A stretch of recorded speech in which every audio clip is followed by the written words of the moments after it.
자, 움직이는 시계는 더디 간다고 했습니다. 그거를 시간 지연이라고 했는데, 자, 그럼 길이는 어떻게 될까 하는 거예요.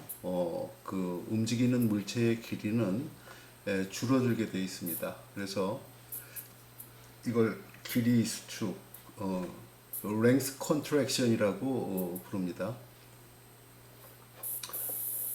자, 지금 요 표현식에 좀 잘못되어 있습니다. 왔다 갔다 해요. 우리 그 아까 이 상대성 이론에서 그 사건이 일어나고 있는 그 사건과 정지하고 있는 그러한 관측자가 프라임을 붙인다고 하는데, 여기는 지금 그 정지해 있는 두 별의 거리를 측정하는데 움직이는 조종사가 한테 또 프라임을 붙여서 이거 왔다 갔다 합니다. 그래서 이거는 좀 뭐 결과는 맞지만은 좀 잘못된 표현 같아요. 자,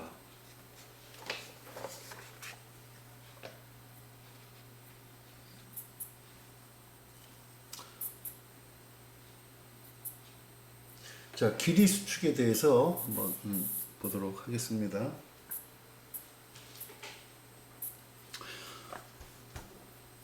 자, 여기 지구에 정지 관측자가 있습니다. 그리고 여기에 정지에 있는 별 두 개가 있습니다. 이 별 두 개 사이의 거리를 갖다가 측정을 합니다. 그런데 이 우주 공간에서 별 앞에서 우주선을 타고 V라는 속도로 날아가는 이 우주선 속에 관측자가 또 있는 겁니다. 그래서 관측자가 두 명이에요. 움직이고 있는 관측자와 지구에서 정지하고 있는 관측자입니다. 자, 이 지구라는 정지 관측자에 대해서 별 두 개는 지금 정지하고 있습니다. 그래서 요 지금 사건이 뭐냐면은 이 정지하고 있는 별의 사이의 거리를 측정하기 때문에 요 별하고 함께 정지하고 있는 관측자는 요 지구의 위에 있는 정지 관측자예요. 그래서 이 사람이 요 별 사이의 거리에다가 프라임을 붙일 수가 있습니다. 아까 지하철에서 레이저를 쐈을 때 그 레이저하고 같이 있었던 사람이 누구였었죠? 기차 안에 타고 있던 사람이었었죠. 그 사람이 T 프라임을 붙였단 말이에요. 근데 우리 책에서는 또 바꿔놨습니다. 그러면 안 됩니다. 자, 정지 관측자가 측정한 기록, 이 정지한 두 별 사이의 거리가 L 프라임으로 표현해야만 합니다. 그리고 이 별을 갖다가 V라는 속도로다가 지금 달려가는 우주선 속의 관측자는 이 별 사이의 거리를 L이라고 표현해야만 됩니다. 자, 그럼 정지 관측자가 별 사이의 거리, 측정한 거리 L'은 어떻게 표현되냐면은 바로 이 우주선이 움직이는 우주선의 속도로다가 측정하게 됩니다. 즉, V라는 속도로다가 우주선이 요 별에서 시작해 갖고 요 별까지 움직여 갈 때 V라는 속도가 있으니까 여기서부터 여기까지 움직이면서 가는 걸리는 시간 T가 있을 겁니다. 자, 아까 시간 측정할 때 그 플랫폼에 앉아있던 그 사람이 T를 붙였었어요. 그래서 L'은 V 곱하기 T가 됩니다. 아까 우리가 그 지하철에서 구한 그 T'과 T를 그대로 갖고 와야 됩니다. 그 다음에 정지한 별의 기록지를 움직이는 우주선 속의 관측자가 측정한 길이는 L로다가 표현해야 되겠죠. 그래서 L equal V 곱하기 V가 뭐냐면은 이 우주선은 가만히 있는데 갑자기 이쪽에서 V라는 속도로 첫 번째 별이 지나갑니다.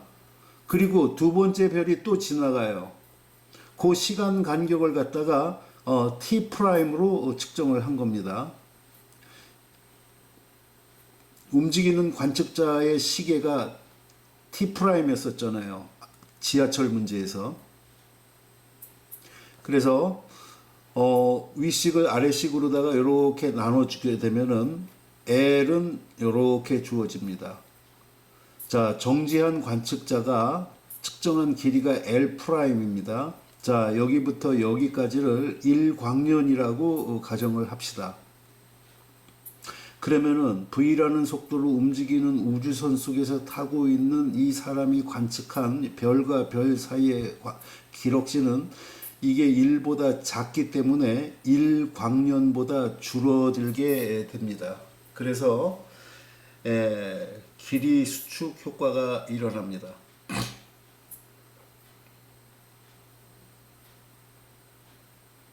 자, KTX 기록지가 300m라고 합시다. 자, 300m의 기록지를 갖고 있는 KTX가 아주 빠른 속도로다가 달리게 되면은 우리 정지하고 있는 관측자가 바라볼 때 그 기차의 길이는 짧아집니다. 짧아지게 보이는 게 아니고 실질적으로 짧아집니다.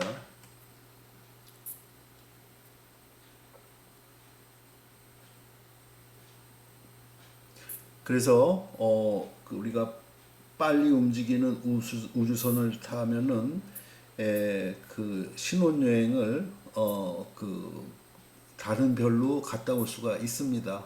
왜냐하면은 빨리 움직이는 우주선 속에서는 우리 지구에서부터 별까지의 거리가 짧아지게 되기 때문에 충분히 갔다 올 수가 있다는 이야기예요. 그래서 이 아인슈타인의 특수상대성 이론은 우리로 하여금 외계 여행이 가능하다는 것을 직접적으로 보여주는 원리가 되겠습니다.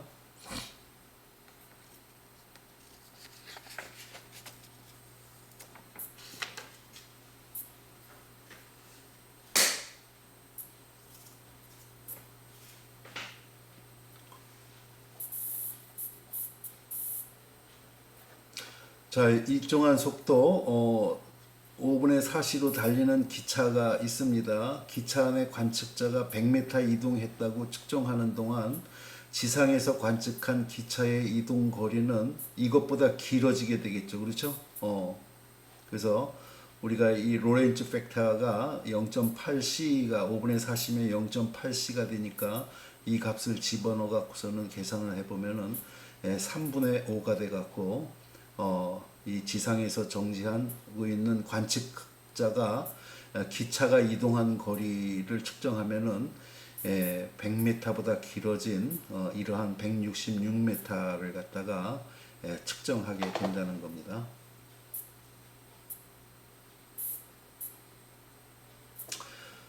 자, 다음에 상대론적 운동량과 에너지입니다. 자, 우리가 여기서는 질량의 증가를 갖다가 알아야만 됩니다. 자, 여기 M0가 뭐냐면은 정지 질량입니다. 여기 볼펜이 있잖아요. 이 볼펜이 정지하고 있을 때의 질량을 우리가 레스트 매스 해서 정지 질량 M0라고 씁니다. 그럼 또 M이 있어야 되겠죠. 그 M 값이 V라는 속도로 움직일 때의 상대론적 질량이 됩니다.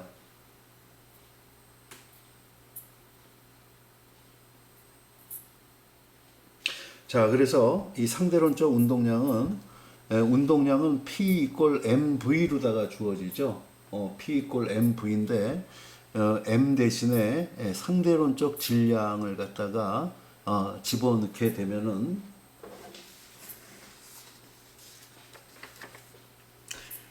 이 상대론적 질량하고 정지 질량 사이에는 여기 이제 V라는 속도로 달릴 때의 상대론적 질량이에요. M0라는 정지 질량인 물질이 V라는 속도로 달리게 되면은 이렇게 증가된 상대론적 질량을 띠게 된다는 겁니다.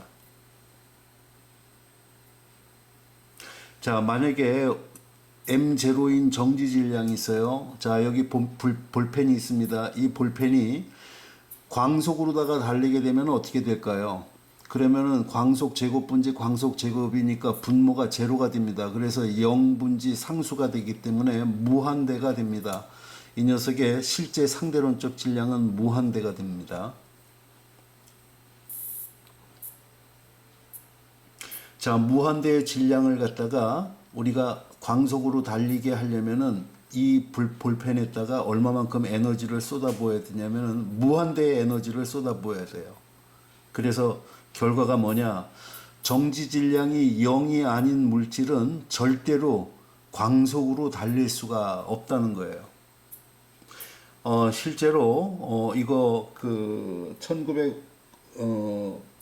1960년대인가 미국의 그 시카고 대학의 그 페르미 연구소에서 10의 마이너스 31승 킬로그램인 전자를 입자 가속기에 넣어 갖고서는 그 속도를 증가시켜 봤어요. 그랬더니 광속에 가까울수록 이 전자의 상대론적 질량이 무한대로다가 막 발산해 갖고 더 이상 그 저 페르미 연구소의 그 에너지로서는 이 전자를 갖다가 광속에 도저히 도달시킬 수 없다는 것이 실질적으로 밝혀졌습니다.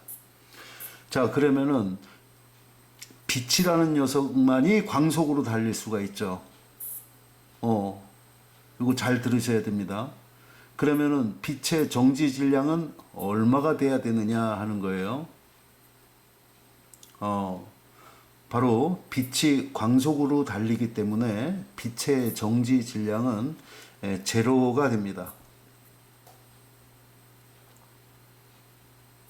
자, 그러면은 정지 질량이 제로인 빛이 광속으로 달리잖아요. 그러면은 여기다 한번 집어넣어 봅시다. 빛의 정지 질량은 제로가 되죠.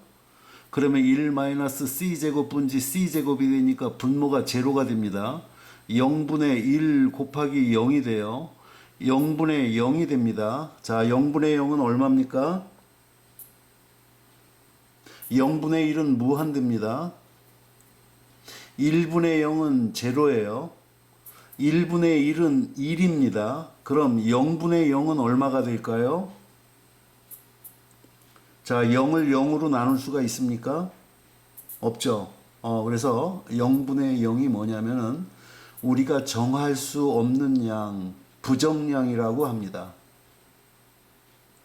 그래서 광속으로 달리는 정지 질량이 제로인 빛의 상대론적 질량은 얼마냐? 모른다는 겁니다. 우리가 정할 수 없는 양이에요. 부정량입니다. 자, 어쨌든 이 정지 질량과 상대론적 질량은 요런 로렌츠 팩터가 여기 끼어서 자, 지금 시간 증가, 길이 수축, 질량 증가에 전부 이 로렌츠 팩터 텀이 다 들어가고 있습니다. 그래서 여러분들이 잘 이 텀을 보셔야 됩니다.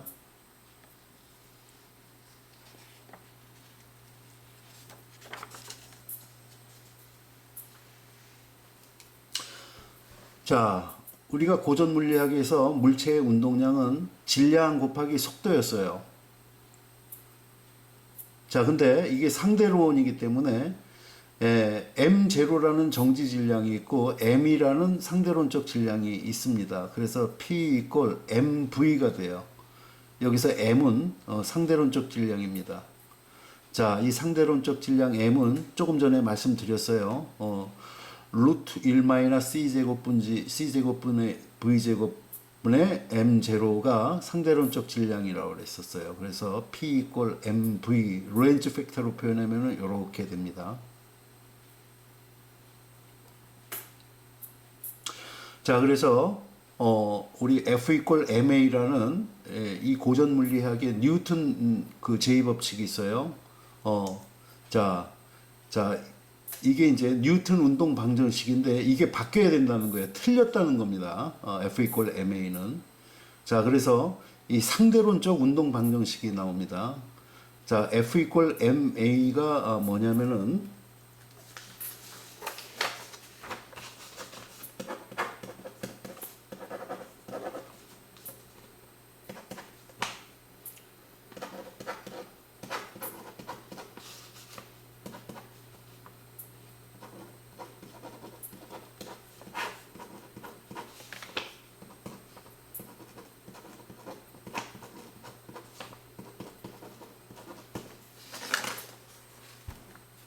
자, 요거 잠깐 보시죠. 우리 F 이퀄 ma라는 뉴턴 제2법칙이 있는데 이 식 틀렸습니다. 틀린 식입니다. 자, F 이퀄 ma가 어떻게 나온 거냐면은 자, 운동량을 변화시키기 위해서는 그 물체에 뭐를 가해줘야 되죠? 힘을 가해줘야 됩니다. 그래서 힘보다 우선하는 물리량이 바로 운동량입니다. 자, 운동량을 갖다가 시간에 대해서 미분해 줬어요. 자, 이게 운동량은 질량 곱하기 속도로 주어집니다. 자, 이거를 시간에 대해서 미분을 했는데 뉴턴 시대에는 이 질량 m은 하나밖에 없었어요. 절대 불변의 물리량 m밖에 없었습니다. 그래서 이게 상수기 때문에 이 미분기와 앞으로다가 이렇게 빠져나갈 수가 있었어요. 그래서 m dv 오버 dt 이렇게 해서 자, 속도의 순간 변화량은 가속도죠. 그래서 F 이퀄 ma라는 뉴턴 제2법칙이 나왔는데 이거 빼낼 수 없다는 이야기예요. 왜? m이라는 녀석이 이 상대론에서는 이 속도의 변수입니다. 그래서 이게 상수가 아니에요. 그래서 이 F 이퀄 ma는 이건 잘못된 식입니다.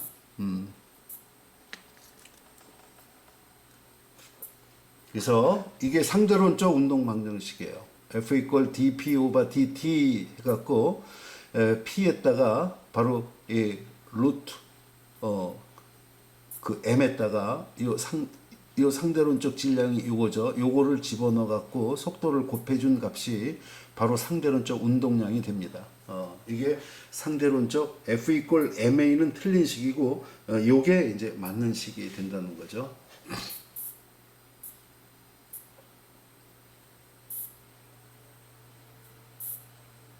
자, 사실은 이 식을 갖다가 우리가 풀게 되면은 조금 전에 말씀드린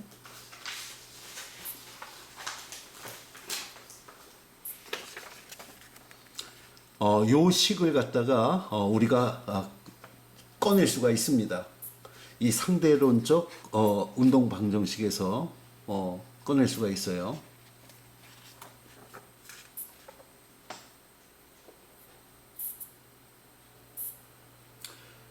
자, 상대론적 운동량과 상대론적 총 에너지의 관계식 한번 보도록 하겠습니다. 자, 이 그 아인슈타인이 상대성 이론을 하면서 새로운 에너지를 갖다가 알아냈습니다. 그게 뭐냐면은 뭐 그 전에 알았던 것은 뭐 열 에너지, 빛 에너지, 운동 에너지, 위치 에너지 이런 것들이었는데 정지 질량 에너지라는 새로운 에너지를 알아냈습니다. 자, 이 정지 질량 에너지 E 이퀄 mc 스퀘어를 갖다가 알아내 갖고 원자 핵 분열이 일어날 때 왜 그렇게 어마어마한 에너지가 방출되는가를 이해할 수 있게 됐습니다.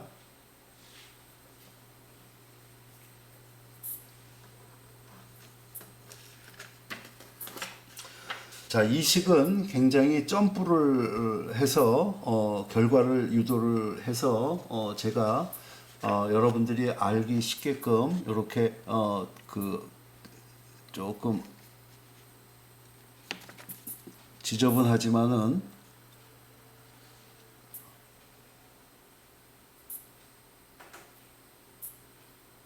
이렇게 써봤습니다.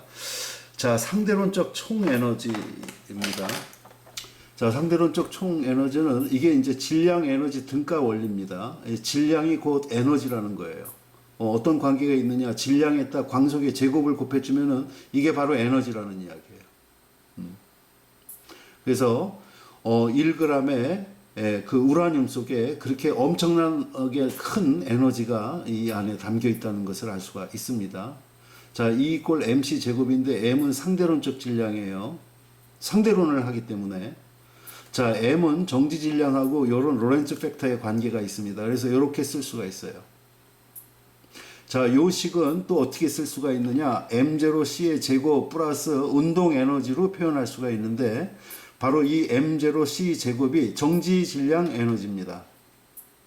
그리고 요것은 카이네틱 에너지 해갖고 그 물질의 운동 에너지가 되겠습니다.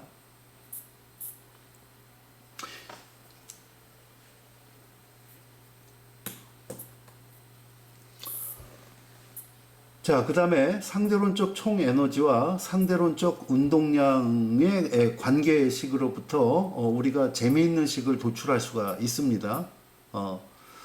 자, 우리 이 상대론적 총 에너지는 이렇게 표현이 되고 상대론적 운동량은 이렇게 표현이 된다고 했었죠. 그래서 자, 여기다가 제곱을 이 매니퓰레이션 조작을 하는 겁니다. 결과를 갖다 유출하기 위해서 이 제곱을 해줬습니다. 여기다가는 P를 제곱해주고 C 제곱을 곱해줬어요. 그러면은 이런 결과가 되겠죠. 그 다음에 이 제곱에서 P 제곱, C 제곱을 빼줬습니다. 그러면은 여기서 요거를 빼준 결과죠. 그러면은 요런 식이 남게 되죠. 자, 요거 약분하면은 M0 제곱 C 4승이 나옵니다. 그래서 요거 이항시키면은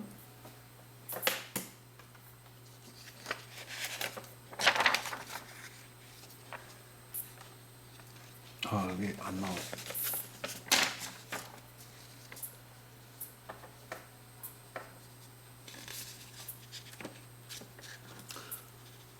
자, 그래서 이항을 시키면은 상대론적 총 에너지의 제곱은 정지 질량의 제곱 플러스 P 제곱 C 제곱이 됩니다. 그래서 이 루트를 씌우면은 상대론적 총 에너지는 루트 이런 값이 나오죠. 자, 이게 재미있는 결과가 나옵니다. 여기서 빛의 경우에는 어떻게 되겠느냐 하는 거예요. 빛의 상대론적 에너지 값은 얼마가 되겠느냐 하는 거예요. 조금 전에 말씀드렸어요. 빛의 정지 질량은 얼마였었죠? 제로였습니다. 여기다 제로를 집어넣으면은 이 퍼스트 함이 첫 번째 항이 제로가 되죠. 그 남는 것은 P 제곱, C 제곱만 있습니다. 그래서 2는 PC가 됩니다. 자, 우리 책에서는 여기 상대론에서는 요거까지 이제 설명이 됐는데 이제 양자역학을 하게 되면은 질량 M인 물질의 운동량은 이러한 파장으로다가 표현될 수 있다는 것을 프랑스의 드브로이라는 물리학자가 밝혀냈습니다. 그게 바로 드브로이의 물질파 개념인데, 자, 질량이 m이고 속도가 v인 물질의 운동량은 람다 분지 하로, 이 하는 플랑크 상수입니다. 양자역학에서 나옵니다. 람다 분의 하로다가 주어집니다. 그래서 여기 광속 C를 곱했고, 그래서 람다 분의 하는, 자, 광속은 그 빛의 진동수 곱하기 파장으로 주어져요. 뉴라는 것은 빛의 진동수를 표현할 때는 우리가 F로 표현하지 않고 구분하기 위해서 이렇게 뉴로 많이 표현을 합니다. 그래서 람다 없어져서 빛의 에너지는 하뉴로다가 표현이 됩니다. 즉 빛의 에너지는 플랑크 상수 6.6 곱하기 10의 마이너스 34승 주울세크입니다. 그리고 그 빛의 진동수로다가 주어진다는 것을 알게 되었습니다.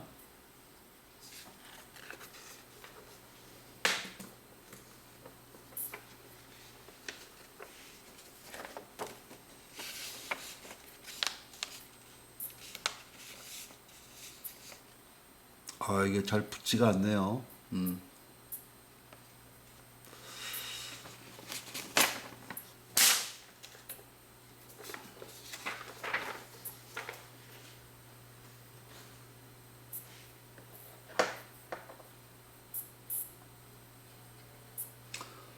자, 이 전자라는 물질의 그 질량 에너지가 어떻게 되는가 계산하라는 거예요. 자, 전자의 질량 에너지, 우리가 그 정지 질량 에너지를 E 제로로다가 표현하기도 합니다. E 제로는 M0C의 제곱이라고 했었죠. 이거 광속을 잘못 썼습니다. 이게 라지 C로 써야 되는데 스몰 C로 잘못 써놨습니다.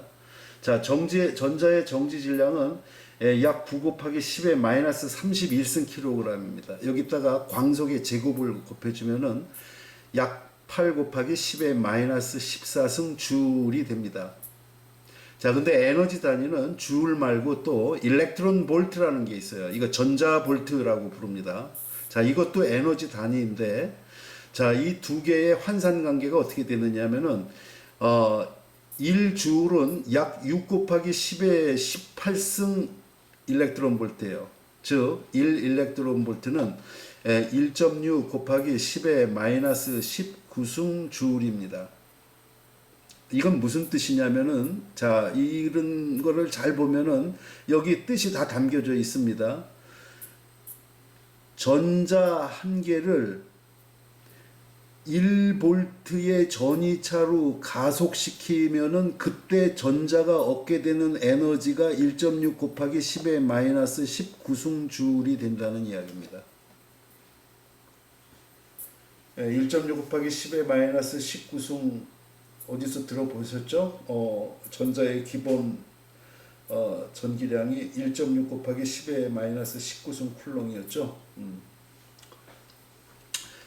자, 그래서 우리가 미시 세계에서는 이 줄보다는 에너지 단위가 작은 일렉트론 볼트를 사용을 합니다.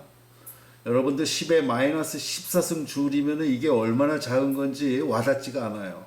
그래서 일렉트론 볼트로 많이 사용을 합니다. 그래서 전자의 정지 질량 에너지는 0.5 곱하기 10의 6승 일렉트론 볼트가 됩니다. 10의 6승을 우리는 메가라고 부릅니다. 10의 3승은 킬로죠. 10의 9승은 기가라고 하죠. 그래서 10의 6승 메가라고 하기 때문에 0.5 메가 일렉트론 볼트가 바로 전자의 질량 에너지가 되겠습니다.